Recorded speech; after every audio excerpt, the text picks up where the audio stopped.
বন্ধুরা, আজকে আপনাদেরকে দেখাবো ফুলকপি মাছের ঝোল বিনা মশলাতে। কোনো মশলা দেব না, কেবলমাত্র পেঁয়াজ আদা রসুন দিয়ে আমি ফুলকপি মাছের ঝোল বানাবো।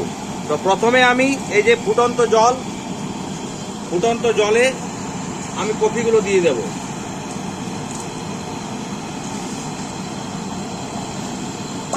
পাঁচ মিনিট এটাকে ফুটিয়ে নেব। মাছগুলো ভেজে নিয়েছি, এরপর এই ফুলকপি আলুগুলো ভেজে নিব। আলুগুলো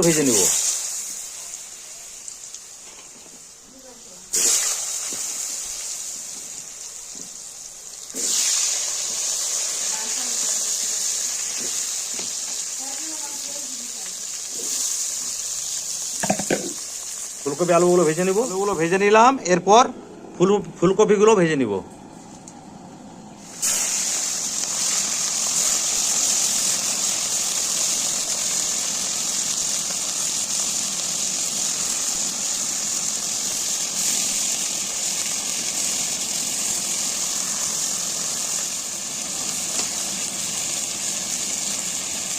এরপর ফুলকপিগুলো ভেজে নিই।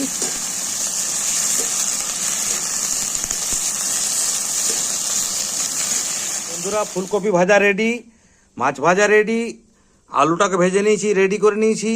এরপর সরষের তেল দিয়ে দিলাম কড়াইয়ে, এবং এই যে আপনারা মশলাটা দেখতে পাচ্ছেন, এতে আছে বিলাতি বাটা, কাশ্মীরি লঙ্কা, হলুদ গুঁড়ো আর কাঁচা লঙ্কা বাটা, আর এতে রয়েছে রসুন বাটা। আমি প্রথমে রসুন বাটা দিয়ে দিলাম, এবং রসুন বাটাটা দিয়ে পরে একটু এটা ভেজে নিব।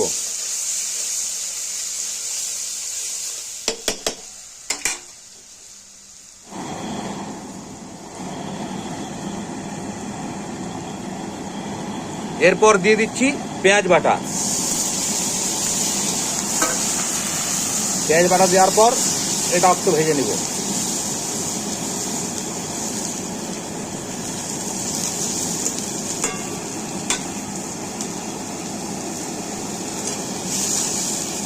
স্বাদ মতো অল্প চিনি দিয়ে দিলাম।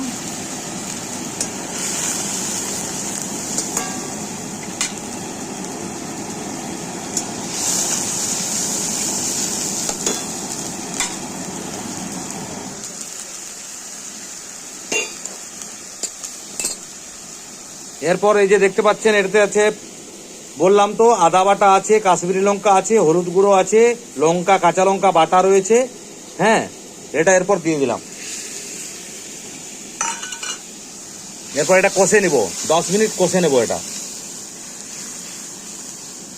আমার কষা হয়ে গেছে। এরপর এই আলুগুলো দিয়ে দেবো, ভেজে রাখা আলুগুলো দিয়ে দেবো, আর যে ভেজে রাখা ফুলকপিগুলো দিয়ে 10 মিনিট আবার কষতে হবে। 10 মিনিট আবার কষবো।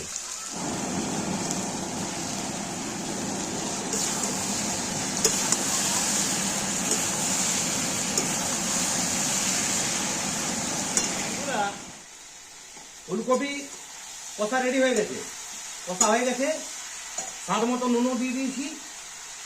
এরপর একবার নেড়ে নেব। এরপর জল দিয়ে দিলাম।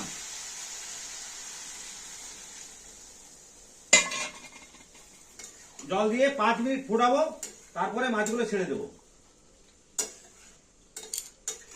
বন্ধুরা, ঝোলটি ফুটে উঠেছে। এরপর মাছগুলো ছেড়ে দেবো,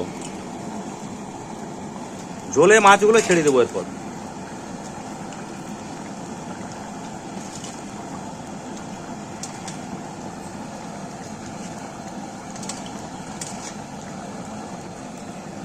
মাছগুলো ছেড়ে দিয়ে পরে 5 মিনিট ফোটাবো, বেশি না, 5 মিনিট ফোটালে বিনা মশলার ফুলকপি আলু মাছের ঝোল রেডি হয়ে যাবে। 5 মিনিট ফুটতে দেবো। আমার ফুলকপি মাছের ঝোল রেডি হয়ে গেছে।